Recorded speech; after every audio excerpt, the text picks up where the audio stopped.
We got them raver glasses out so we know what time it is.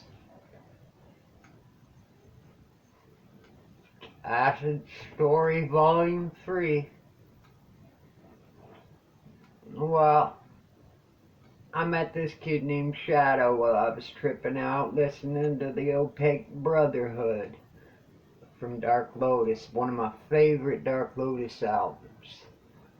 And I was listening to Withered and then Heinous, and I had a 12-inch fucking Bowie knife on me. Well, this kid goes out and stabs somebody that night. I don't know if it was the acid or what was going on in his brain, but I don't know. His name was Shadow. That was his nickname. I don't know. I didn't live in the city at the time. So peep this. He's alright coming into his second hour trip. Yeah, really.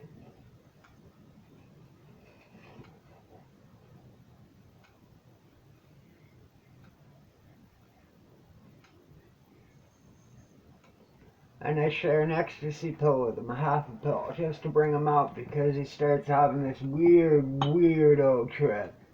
Like, he's thinking there's werecats after him. What the fuck's a werecat? Is it like a werewolf with kitty ears? With like little whiskers going on? I don't know. It sounds like what are those things? Fucking the things on Instagram that you take the picture with the bunny ears and everything. The filters. Sounds like a filter to me. Acid Head story number 1. Acid Head story number 2.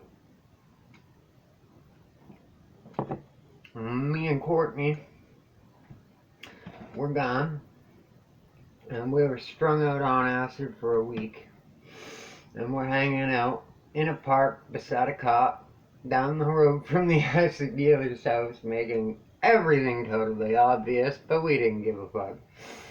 I go down to the old pine trail.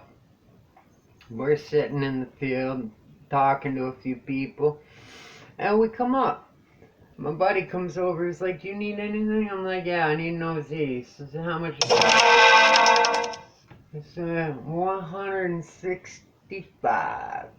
So I was like, whatever, it better be Kush. So I brought it back, and I don't know if I was tripping or if he colored on the weed, but he only brought back 23 grams, and the weed had little blue, red, and green dots all over it, like over the burnt or mold, and it tasted like markers. Now I thought it was PCP because of the permanent marker taste, but no, it was fucking, you know, look, smells, taste, it must be. Plus he fecked a quarter out of the bag, so he had to smoke that garbage too. So I don't feel bad about absolutely lacing him up. I got him once he was sober, and I beat the Christ out of him and took my money back. That was back when we could smoke a joint and shake hands after a fight. Nowadays, you got cops coming and fucking people going to jail and everything else. Okay? What's that? 1, 2, or 3? Okay, 3 or 4. I mean, Corey, I just get out of jail. Now this is the perfect timing. I meet this girl, I come out, and she's like smoking, wearing a Catholic school girl uniform. As I walk out of the courthouse, obviously, you know what a guy does. The first thing he wants to do after he gets out, think about it. Now, so after we go off and do our thing, we take some acid,